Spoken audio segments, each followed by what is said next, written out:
teramat terpaut hatinya kepada Allah sehingga dunia tidak pernah mampu mencelakakannya. Ia rela mengeluarkan dunia dan dunia tidak mampu mengeluarkan dirinya. Jadi ini dibalik, dunia yang jatuh cinta sama kita. Dunia yang ngerayu terus. Dunia itu kan sering dianggap godaan. Sering banyak orang tertipu oleh rayuannya dunia. Ya, dunia merayu kita terus tapi kita tidak tergoda. Jadi kebalikannya, banyak orang mengejar-ngejar dunia, jatuh cinta dengan dunia. Tapi orang yang mencintai Allah itu dia tidak mempan dirayu.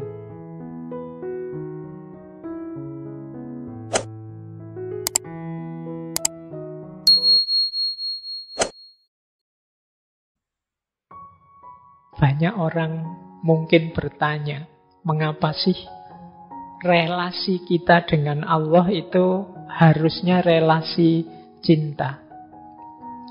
Di berbagai kesempatan sering saya jelaskan, yang namanya hubungan dengan apapun itu yang selalu dianggap paling mulia, paling tinggi levelnya itu selalu cinta. Saya sering menggambarkan dari sisi hierarki nilai sesuatu, itu kan ada yang paling rendah itu orang yang tidak mau berhubungan sama sekali.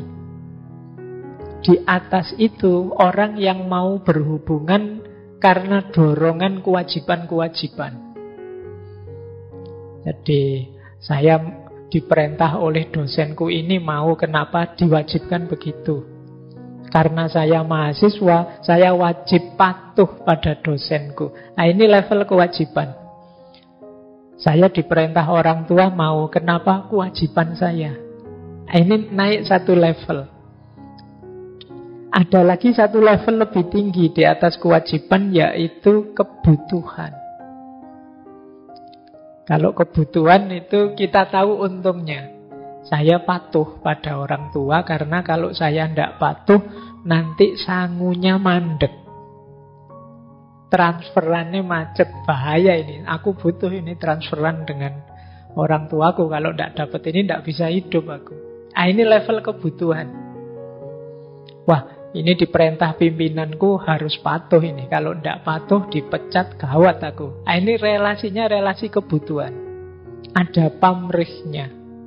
Relasi yang pamrih ini biasanya kalau pamrihnya hilang atau menyusut atau tidak ada, ya kita biasanya sudah tidak terlalu patuh lagi, pinginnya bubar saja, tidak usah ada relasi. Karena pamrih kita sudah hilang. Kadang-kadang kan ada orang itu sama Allah relasinya kebutuhan. Terus dibilangin, kalau kamu rajin baca doa ini 40 hari, wah kamu tiba-tiba akan dapat rezeki, keinginanmu mesti terpenuhi. Wah, terus kita rajin wirid selama 40 hari, hari ke-40 kita ngitung. Ini keinginanku terpenuhi apa enggak ya? Ah, ternyata enggak. Besok enggak usah wiridan lagi. Nah, ini kenapa? Pamrihnya hilang. Maka ada relasi tertinggi yang selalu orang menyebut relasi tertinggi ini, yaitu relasi mahabbah, relasi cinta. Kalau di relasi cinta ini orang tidak lagi mikir kebutuhanku, keinginanku, tapi kebutuhan, keinginan yang dicintai. Kalau dalam agama, karena yang kita cintai Allah, berarti semuanya karena Allah saja. Bahasa kita biasanya pakai istilah lillahi ta'ala. Oke, maka yuk kita mulai malam hari ini nawaitunya lillahi ta'ala. Bukan karena macam-macam, bukan karena kangen ngaji, ketemu saya, bukan karena dan segala alasan yang lain, lillahi ta'ala. Baik. Nah, mengapa sih kita harus mencintai Allah? Kalau di Fathur Rabbani, pertama-tama karena Allah sendiri sudah sangat mencintai kita. Itu niscaya sudah. Jadi di Fathur Rabbani disebut Allah Azza wa Jalla mencintaimu bukan karena dia butuh padamu, tapi memang karena Rahman Rahimnya, kasih sayangnya padamu. Jadi Allah itu sudah lebih dulu sangat cinta, sangat sayang pada kita. Dan pasti bukan kebutuhan, wong Allah itu maha kaya. Jadi tidak mungkin Allah itu terpaksa menyayangi kita atau butuh sesuatu pada kita, tidak. Dia mencintaimu bukan untuknya, namun untukmu. Orang yang mencintai itu ya selalu untukmu, tidak untukku yang mencintai. Kalau orang mencintai kok masih untukku, itu biasanya belum puncak cintanya. Aku mencintaimu biar aku tenang, biar aku gembira, biar kalau masih aku, saya tidak bilang itu bukan cinta, tapi belum paripurna cintanya. Puncaknya cinta itu ketika sudah tidak ada aku lagi, yang ada hanya kamu. Dan Allah sudah lebih dulu seperti itu kepada kita. Buktinya banyak. Ya yang hadir malam hari ini mungkin ya buktinya paling mudah itu ya kita bisa hadir malam hari ini dengan situasi sehat, gembira, meskipun harus pakai masker. Ini kan sesuatu yang menunjukkan bahwa Allah masih mengizinkan kita, masih meridhoi kita. Nah, ini bukti cintanya Allah pada kita. Jadi mengapa sih kita harus mencintai Allah itu? Ya karena pertama-tama Allah sudah sangat mencintai kita. Sangat tidak pantas, sangat tidak adab kepada orang yang sangat mencintai kita kok kita cuek, kok kita tidak peduli, kok kita membalasnya asal-asalan. Bahkan Allah itu ingin kita sapa minimal sehari 5 kali misalnya, contoh. Itu pun kita juga asal-asalan menjalankannya. Allah menyapa kita dengan berbagai macam peristiwa. Bahkan 2 tahun ini kita diingatkan oleh Allah. Diberi sedikit-sedikit ujian, bencana. Semoga setelah 2 tahun teman-teman paling tidak ada progres lebih dekat dengan Allah, lebih cinta pada Allah. Kalau tidak, kemungkinan kita salah kelola menghadapi ujian Allah yang namanya pandemi kemarin. Nah, jadi dia mencintaimu bukan untuknya, namun untukmu. Dia mencintai kalau engkau taat padanya. Bukan karena apa-apa, tapi karena manfaatnya akan kembali pada dirimu. Jadi apapun yang diperintahkan oleh Allah nanti kembalinya pasti pada kita. Karena itu hendaklah engkau segera menghadap pada yang mencintaimu. Ini hati-hati ya memaknai segera menghadap. Wah, berarti saya harus menghadap berangkat ke rahmatullah ini Pak. Tidak begitu maksudnya. Jadi maksudnya apa? Yuk hidupmu itu mungkin kemarin-kemarin madepnya kemana-mana. Ada yang madepnya pada kuliahnya, ada yang madepnya pada target-target duniawi apa, ada yang madepnya macam-macam. Tapi sekarang yuk kita menghadapnya satu-satunya kepada Allah saja. Segala urusan dunia yang lain kita jadikan kendaraan untuk kita menghadap dan menuju Allah. Nah ini nasihat dari Syekh Abdul Qadir Jailani. Dan mari kita berpaling dari apapun atau siapapun yang mencintaimu untuk kepentingannya. Awas jangan keliru, mungkin selain Allah ada banyak yang lain yang rasa-rasanya mencintaimu. Tapi kamu tidak sadar bahwa yang lain yang mencintaimu itu punya beragam pamrih. Yang ketika pamrihnya hilang, cintanya juga hilang. Satu-satunya cinta sejati padamu yang tidak hilang itu cintanya Allah. Kalau Allah hilang cintanya padamu, bisa bencana buat kita, habis kita. Senakal apapun kita, bahkan sejak zaman Nabi Adam sampai akhir zaman ini, itu kan berbagai kenakalan manusia kita temui. Tapi toh Allah tetap memberi banyak fasilitas anugerah pada kita. Maka dari paragraf yang pertama ini, paling tidak Syekh Abdul Qadir Jailani menyadarkan kita bahwa yuk, mari kita berusaha mencintai Allah, karena sesungguhnya Allah sudah lebih dulu sangat cinta pada kita. Oke, ini untuk menyadarkan kita pertama-tama ya, biar tidak terpaksa mencintainya. Karena tidak mungkin orang kok mencintai dengan terpaksa.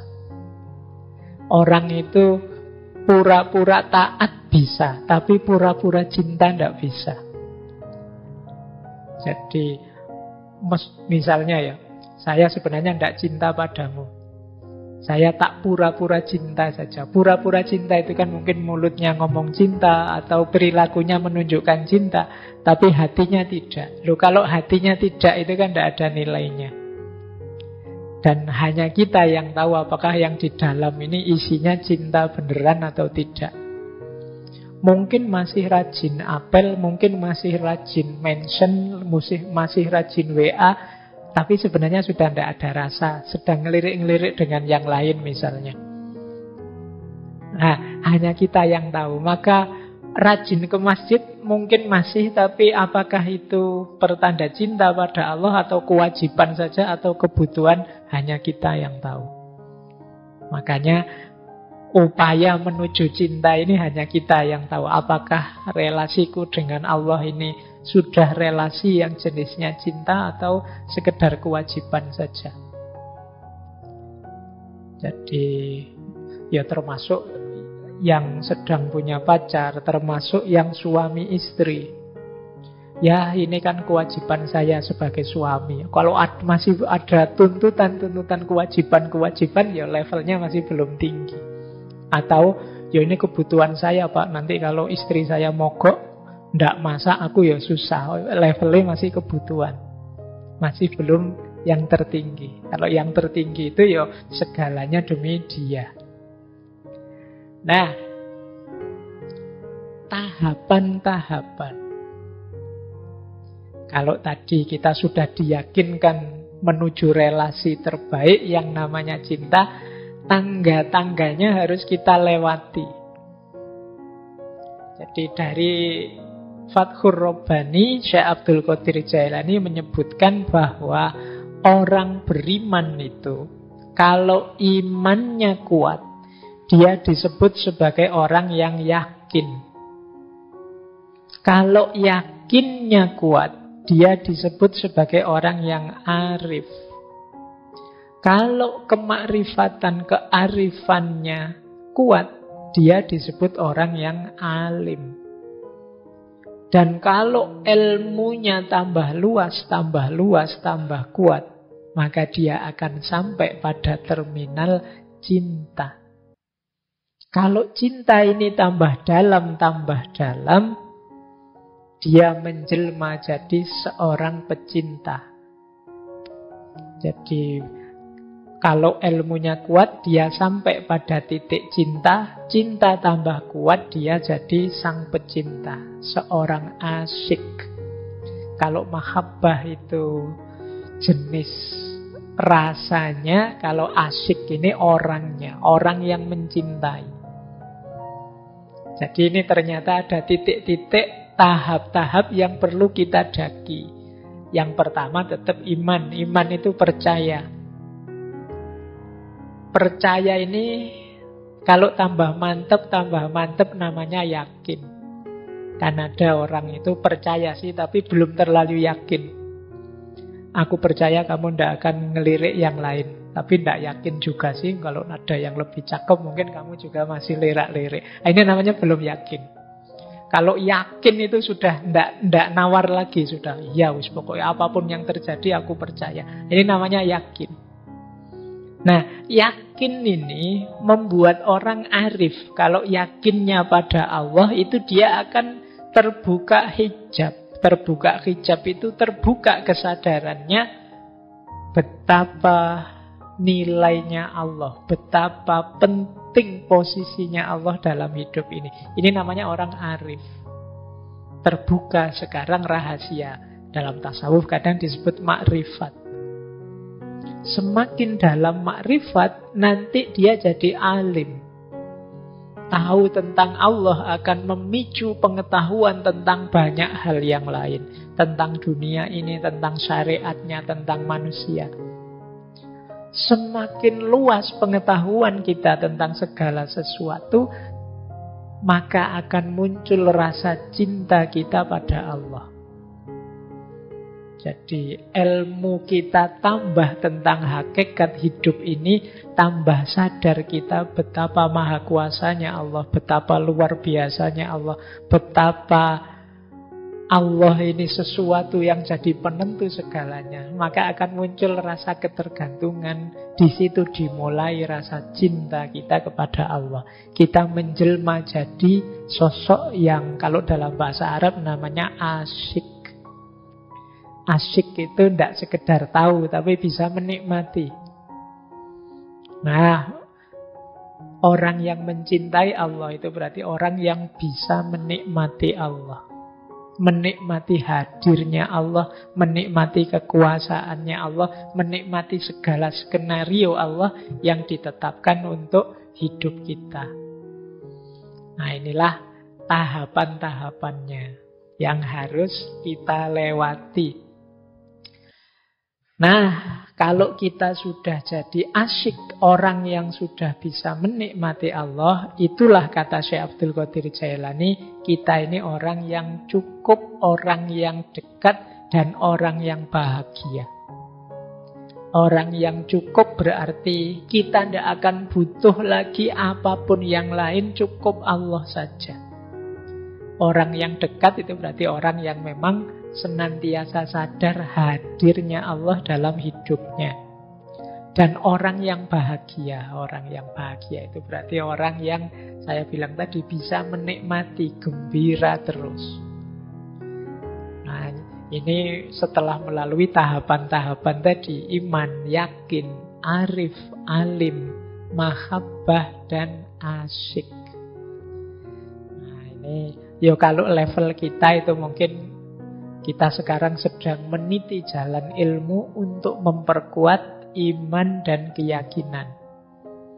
Pada saatnya kalau keyakinan-keyakinan kita tambah, insya Allah rasa cinta pada Allah itu akan muncul dari kesadaran kita, dari kearifan kita, pengetahuan kita tentang Allah.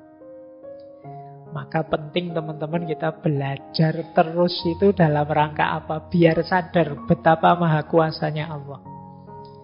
Ilmu apapun. Jadi semakin nambah ilmu, semakin kita sadar betapa luar biasanya Allah yang menakdir segalanya, memastikan segalanya di alam semesta ini. Loh, itu kan orang itu kan kalau sudah wow, kalau bahasa Arabnya takjub, itu kan lebih mudah jatuh cinta. Jadi makanya kan ada istilah cinta dalam pandangan pertama itu biasanya karena ada takjubnya. Jadi saya yakin yang sekarang punya pasangan, entah sudah resmi atau belum, itu pasti diawali dari wow. Meskipun ada yang wow-nya telat. Jadi wow-nya telat itu kan sudah akrab lama baru sadar atau kalau kamu itu menarik. Itu kan wow-nya telat.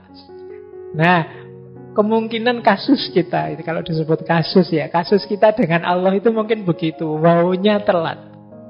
Alhamdulillah, tapi kalau kita mengalami momen wow ini, karena kita lebih dekat untuk bisa jatuh cinta pada Allah. Jadi ini tahapan-tahapan untuk menuju mahabbah. Dan nanti manfaatnya banyak. Misalnya Syekh Abdul Qadir Jailani menunjukkan nanti kalau kita sudah jadi orang yang cukup, yang dekat, yang bahagia, Allah akan menampakkan rahasia, hikmahnya, ilmunya, takdirnya, keinginannya, perkaranya, kekuasaannya, dan segala sesuatu. Keberhasilan, anugerah, dan lain sebagainya. Ini manfaat-manfaat dari kedekatan dan cinta kita kepada Allah. Baik, lanjut. Letaknya di mana? Kalau ini kita sudah hafal ya sejak di berbagai sesi. Letaknya mahabbah, cinta itu ada dalam hati. Jadi semua obat, kata Syekh Abdul Qadir Jailani, terletak dalam penyerahan diri di hadapan Allah. Memutus kausalitas, mengosongkan diri dari Tuhan-Tuhan selain Tuhan Al-Haq. Terapi yang manjur terletak dalam pengesaan Allah menurut hati, bukan lisan. Tauhid dan zuhud, keduanya tidak ada dalam tubuh atau lisan. Tauhid terletak dalam hati, zuhud dalam hati, makrifat dalam hati, takwa dalam hati, pengetahuan tentang Allah di hati, cinta Allah dalam hati, dekat dengannya juga dalam hati. Jadi perangkat-perangkat keutamaan, perangkat-perangkat kemuliaan hidup itu sebagian besar adanya dalam hati. Ini di beberapa sesi sering kita jelaskan. Lah terus akal di mana, Pak? Akal itu pasukan yang sangat kuat. Rasio itu kalau bahasanya Imam Ghazali panglima perang. Dialah nanti yang memberdayakan segala yang ada di hati tadi. Cinta itu ada di hati. Bagaimana kita mengelola cinta, bagaimana kita memanifestasikan cinta dalam hidup kita, itu akal kita sangat diperlukan.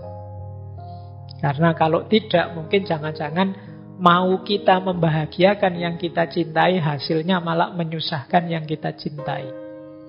Di situ gunanya akal. Jadi makanya sering saya ditanya, Pak, kalau orang sudah jatuh cinta lupa segalanya, itu kan boleh-boleh saja Pak melakukan hal-hal yang tidak masuk akal. Tidak. Jadi mencintai, jatuh cinta itu satu hal. Bagaimana kita menjalankan, mewujudkan ideal-ideal cinta itu hal yang lain. Maka teman-teman juga harus pintar melakukan manajemen cinta. Kalau bahasanya Erich Fromm dulu namanya seni mencintai. Seni mencintai ya, bukan seni bercinta ya. Karena kalau bahasa Indonesia seni bercinta itu maksudnya beda. Seni mencintai. Bagaimana mencintai yang bertanggung jawab. Bagaimana mencintai yang tidak merusak, baik yang dicintai maupun kita yang mencintai. Mengapa kok kita yang mencintai jangan rusak? Lah kalau kita rusak nanti yang mencintai siapa? Yang menghidupkan cinta siapa? Baik, jadi letaknya mahabbah ada di dalam hati. Berarti apa? Kalau hati rusak, hati gelap, hati salah orientasi, ya segala kemuliaan tadi bisa rusak, bisa gelap, bisa salah orientasi termasuk cinta. Jadi ada orang yang jatuh cinta melakukan banyak perbuatan yang akhirnya malah menghancurkan nilai cinta itu sendiri. Pasti bukan cintanya yang salah, tapi hatimu yang gelap. Kamu kehilangan orientasi, kehilangan kiblat, sehingga cinta itu kamu jalankan dengan cara yang negatif. Akhirnya sesuatu yang mulia jadi rusak.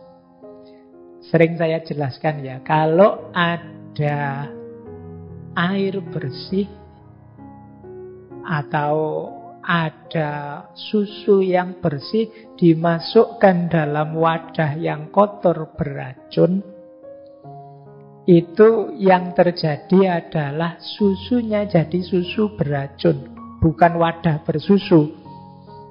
Kebalik. Jadi kalau ada wadah yang kotor dan beracun diberi susu yang bersih, pasti susunya jadi kotor.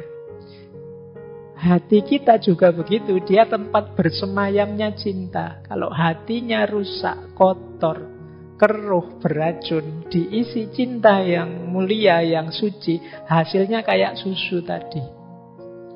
Susunya bisa jadi beracun. Itu yang membuat kadang-kadang orang salah paham cinta itu menyengsarakan. Cinta itu menyakitkan. Cinta itu, ya mungkin cinta itu menyakitkan karena mungkin kemarin hatimu isinya banyak pamrih-pamrih kotor duniawi misalnya.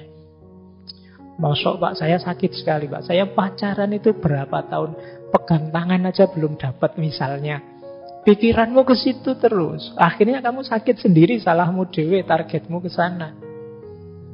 Nah mungkin sama Allah juga begitu. Saya itu sebenarnya ingin dekat cinta sama Allah, tapi saya berdoa tidak dikasih-kasih Pak.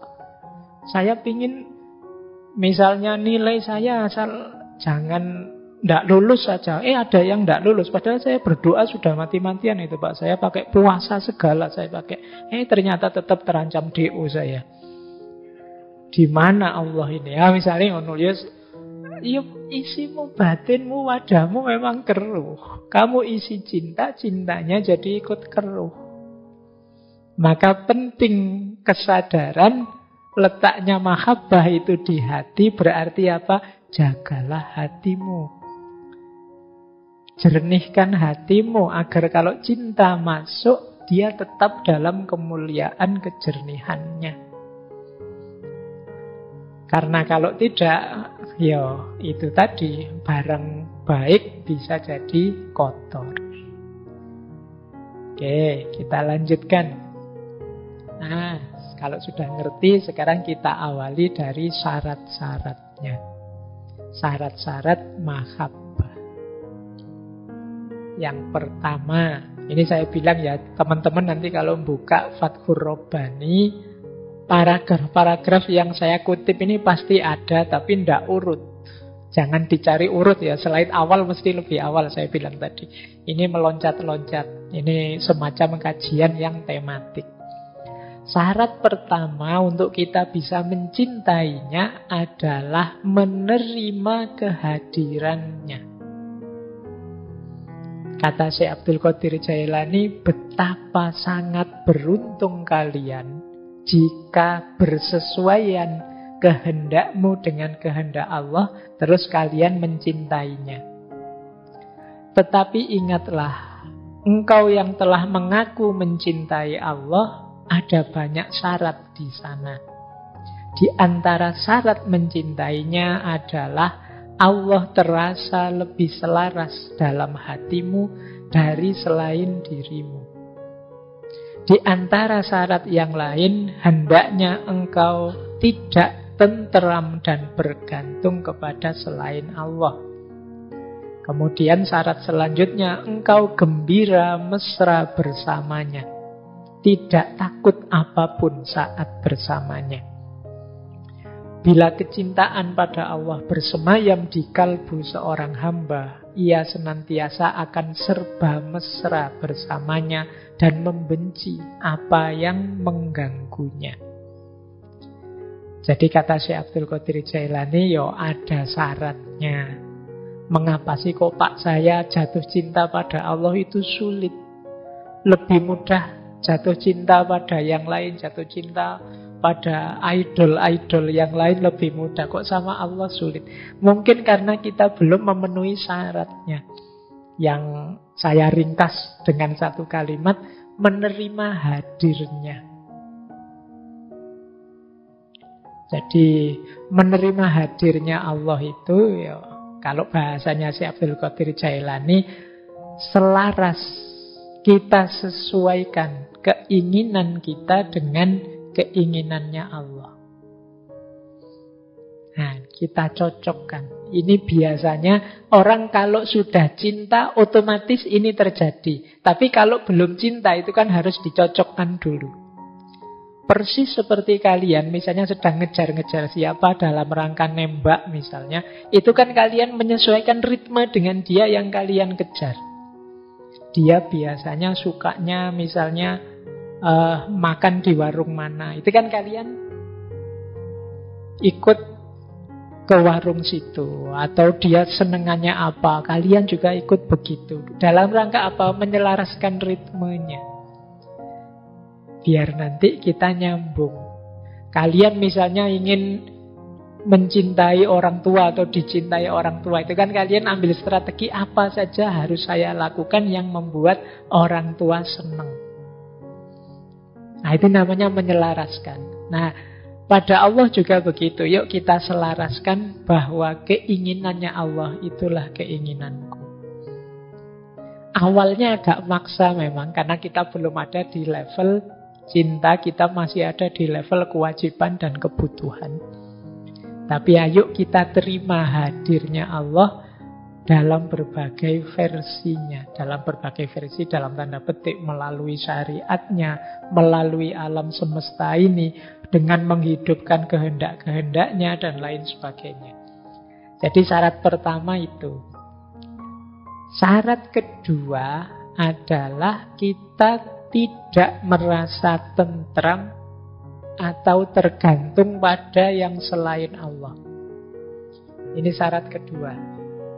Pokoknya segalanya Allah saja. Kehilangan yang bukan Allah tidak masalah. Jangan sampai kehilangan Allah. Nah, ini namanya kita tidak bergantung pada yang selain Allah. Kok terasa bahwa saya ini ketergantungan pada yang bukan Allah? Ini kita merasa tidak nyaman, tidak tentram aku. Kok aku ketergantungan pada uang ya? Kok aku ketergantungan pada HP ya? Kok aku ketergantungan pada apapun itu yang bukan Allah? Kata Syekh Abdul Qadir Jailani, ya ini akan sulit membuat kita jatuh cinta pada Allah. Satu-satunya ketergantungan harusnya ya Allah saja. Jadi ketergantungan itu kan rasa tidak bisa lepas. Kan hari ini kita banyak secara tidak sengaja menampilkan ketergantungan kita. Wah, saya kalau tidak ada HP tidak bisa, Pak. Itu ketergantungan. Saya kalau tidak ada laptop tidak bisa, Pak. Itu ketergantungan. Saya, Pak, kalau tidak ada listrik, wah mending tidak usah hidup saja, Pak, misalnya. Listriknya maksudnya. Masuk kamu tidak ada listrik mau bunuh diri. Tapi kan rasanya gelap itu, kayak kiamat kita. Waduh, listrik kok mati ya. Ketergantungan. Padahal zaman dulu tidak ada listrik, simba-simba kita juga masih bisa seneng-seneng gembira. Mungkin lebih gembira dari kita sekarang. Tapi sekarang kita ketergantungan pada listrik, ketergantungan pada HP. Zaman saya masih ngalami tidak ada HP, masih ngalami telepon. Saya masih ngalami telepon itu saja barang mewah yang luar biasa, tidak semua orang punya. Dan teknologi berkembang begitu pesatnya, di titik kita hari ini ketergantungan dengan telepon genggam. HP itu pun harus cerdas, kita namai smartphone. Itu pun sehingga kadang-kadang smartphone-nya lebih cerdas dari orangnya. Kualitasnya HP kita itu kan berkali lipat dari kita. Kita kalah cerdas, kita kalah soleh. HP kita sering ngaji, kita tidak pernah ngaji. Iya kan? HP kita kalau adzan mengingatkan, Allah Akbar, kamu tidak pernah ingat dengan waktu sholat dan lain sebagainya. Ini contoh ketergantungan. Maka syaratnya jangan ketergantungan selain Allah. Terus yang ketiga, gembira. Ketika sadar bahwa Allah hadir. Nah, padahal kapan dalam hidup kita Allah itu tidak hadir? Allah itu kan tidak hadir dalam hidup kita ketika kita tidak sadar hadirnya Allah. Karena Allah tidak pernah tidak ada, tidak pernah tidak hadir. Berarti apa? Hadir atau tidaknya Allah itu sebenarnya tergantung kesadaran kita. Allahnya sendiri senantiasa sadar. Bahkan Allah sampai ud'uni, panggillah aku, astajib lakum, maka akan aku jawab. Berdoalah padaku, akan aku kabulkan. Jadi Allah di banyak momen memanggil kita, mengingatkan kita akan kehadirannya. Bahkan sekali-sekali agak menguji, agak memberi kita sedikit sakit agar kita ingat akan kehadirannya. Nah, mari ketika kita sadar hadirnya Allah, kita terus gembira. Begitu ada banyak masalah kita hadapi, terus kita sadar, wah ya, ada Allah. Terus plong kita, Allah, masalah apa sih yang tidak selesai kalau ada Allah? Apa sih yang aku sedihkan kalau Allah itu ada? problem apa yang harus membuat aku tidak gembira kalau adanya Allah. Tidak ada masalah yang tidak selesai kalau kita sadar adanya Allah. Jadi caranya orang jatuh cinta adalah gembira ketika sadar hadirnya. Nah, ini syarat-syarat untuk kita bisa mahabbah. Kita lanjutkan ya, karena ini masih panjang. Nah, syarat kedua, ini berhubungan dengan ketergantungan tadi, yaitu membuang cinta dunia. Diperhatikan kalimatnya ya, bukan membuang dunia. Tidak mungkin kita membuang dunia, wong kita hidup di dunia. Tapi membuang cinta dunia. Di Fathur Rabbani ini kan memang kitab kumpulan ceramahnya beliau. Jadi Syekh Abdul Qadir Jailani menyatakan, wahai kaumku, sesungguhnya yang membuatmu putus dari makrifat kepada Allah dan mengenal para walinya adalah karena kesenanganmu pada dunia, ambisimu pada dunia, kecintaanmu berlomba menumpuk kekayaan. Ya, orang yang cinta pada dunia biasanya terus berambisi pada dunia, terus dia berlomba-lomba menumpuk dunia. Yang itu kan kalau di Al-Quran disindir alhaqumut takasur. Jadi menumpuk harta kekayaan dunia itu seperti orang yang haus dan minum terus-menerus dan hausnya tidak hilang. Makanya terus ingin minum terus, tidak ada akhirnya. Orang dengan ciri ini ya sulit dia akan sadar hadirnya Allah atau membelokkan orientasi hidupnya menuju Allah. Jadi sudah salah orientasi. Maka itu Syekh Abdul Qadir Jailani selanjutnya mengingatkan, siapa yang hatinya ditempati rasa dunia, lenyap sifat waroknya. Warok itu kalau dalam tasawuf wirai. Jadi keterjagaan diri. Jadi warok itu orang yang sangat terjaga, baik dari dosa kecil apalagi dosa besar. Termasuk dari hal-hal yang tidak patut, tidak etis, tidak beradab. Ini orang warok. Jadi melakukan yang tidak pantas saja, yang tidak etis, tidak estetik saja dia menghindar. Apalagi yang dosa, apalagi yang salah. Ini orang warok. Jadi orang yang menjaga kehormatannya. Nah, orang itu bisa wirai kalau dia tidak cinta dunia. Begitu dia cinta dunia, biasanya daya waroknya hilang. Daya penjagaan dirinya longgar. Cenderung kemudian jadi permisif. Yang penting enak, yang penting untung, yang penting nyaman. Ini kan yang ditawarkan oleh dunia semua. Nah, jadi kata Syekh Abdul Qadir Jailani, orang yang cinta dunia, lenyaplah waroknya. Bahkan yang tinggal hanyalah antara halal dan haram saja. Asal halal tidak apa-apa loh. Ini halal kan Pak? Kan kita sering begitu. Berhenti di halal haram saja. Ya halal haram itu standar minimal. Kalau di agama ini kan aspek hukum. Di atas itu masih ada moral, masih ada etik. Bahkan di atas itu ada pantas, tidak pantas, estetik. Orang yang hanya selesai di level halal haram, ya kurang jauh mainnya. Jadi kalau hanya itu saja halal haram saja, mana dalil halalnya, mana dalil haramnya. Kalau hanya di titik ini saja, kurang luas, kurang jauh. Ya ndak keliru, tapi kurang banyak.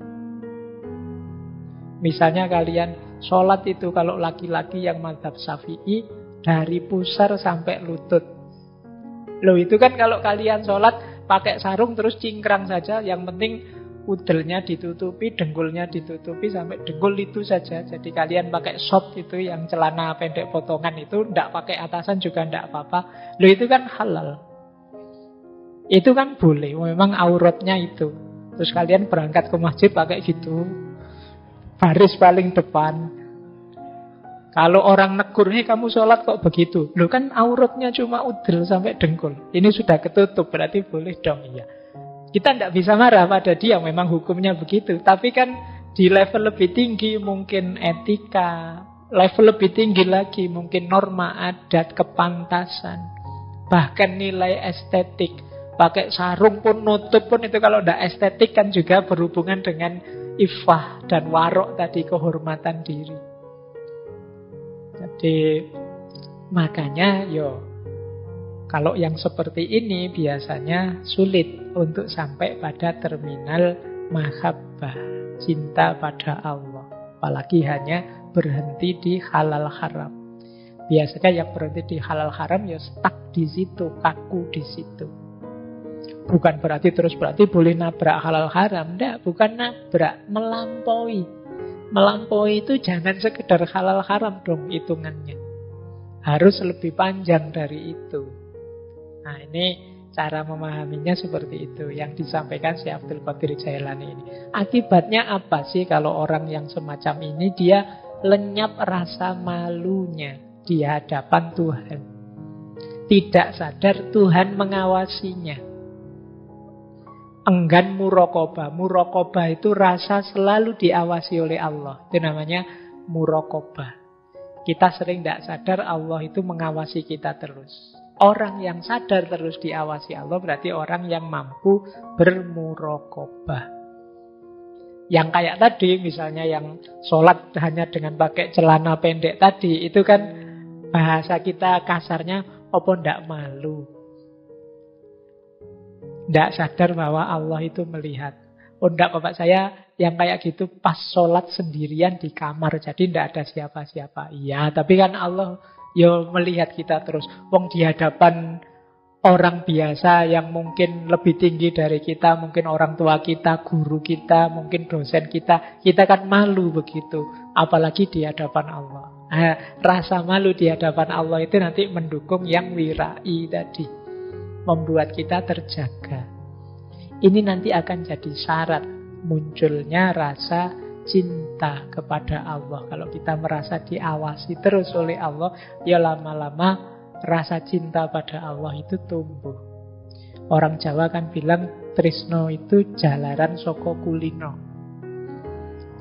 Kayak teman-teman itu mungkin ada yang suka berorganisasi yang awal-awal berorganisasi sih biasa, tapi karena sering mengawasi, sering saling melihat, lama-lama jatuh cinta. Nah, kalau kita juga begitu, kalau ada kesan rasa selalu mengawasi dan kita sadar Allah juga mengawasi kita terus, kemungkinan akan lahir cinta. Itu seperti hadisnya ihsan itu loh, anta budallaha ka'annaka tarahu wa in lam takun tarahu fa innahu yaraka. Allah melihatmu dan aku juga merasa seperti di hadapan Allah.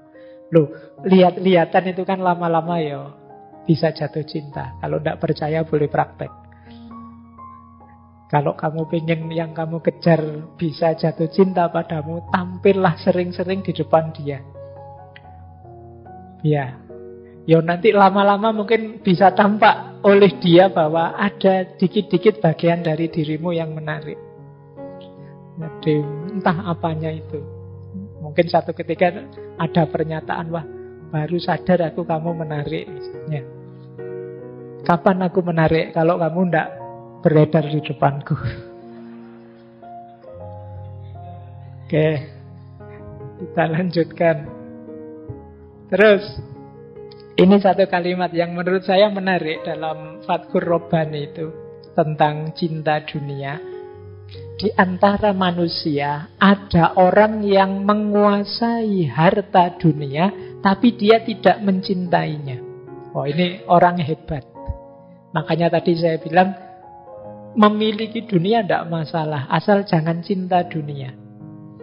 Kata Syekh Abdul Qadir Jailani, ia memiliki tapi tidak dikuasai. Harta menyukainya, kan ada orang itu kalau kerja jodoh sekali, cepat sekali kaya, itu namanya dia disukai oleh harta. Tapi dia tidak mencintainya. Ndak eman, ndak pelit, Kehilangan pun tidak masalah kalau itu harta. Dunia melayaninya, tapi dia tidak mau melayani dunia. Yang dia layani hanya Allah saja. Dia mampu siap menyingkirkan dunia, tapi dunia tidak mampu menyingkirkan dia.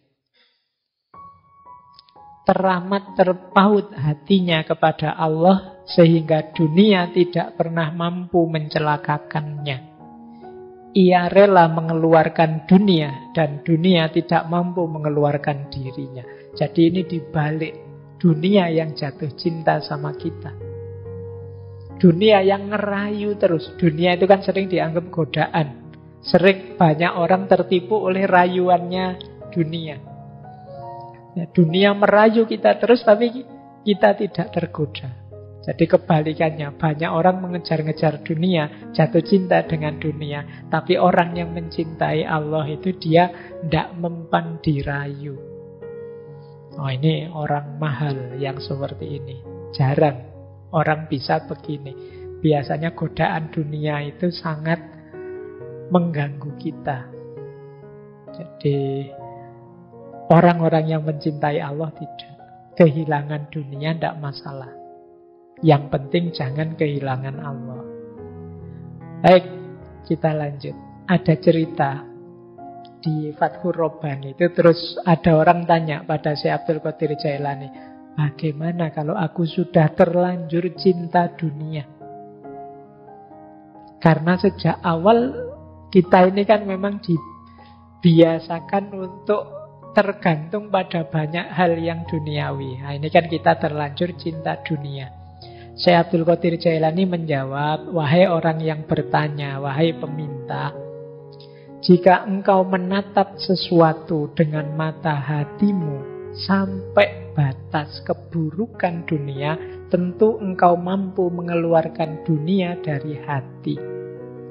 Tetapi jika engkau menatap dunia hanya menggunakan mata kepala, tentu tertipu oleh warna-warni yang menghias keburukannya.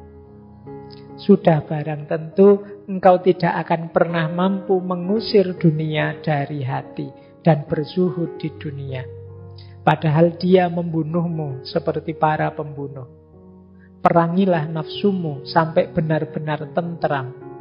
Jika engkau merasa tentram, niscaya engkau akan mampu melihat aib dunia dan mampu menerapkan zuhud di sana. Jadi ini nasihatnya Syekh Abdul Qadir Jailani, biar kita tidak tertipu oleh dunia, tidak jatuh cinta dengan dunia, ayo kita membacanya lebih dalam. Jangan hanya dilihat penampilan dunia saja, karena penampilannya dunia itu sering menipu. Kebaikan, keindahan apapun yang duniawi itu pada akhirnya akan susut. Pada akhirnya akan lapuk. Tidak ada yang tahan lama. Apakah itu kecantikan, apakah itu kekayaan, harga, jumlah, apakah itu jabatan, tidak ada yang hakiki. Dalam keindahan dunia bertaburan keburukan-keburukannya kalau kita mau membaca lebih dalam.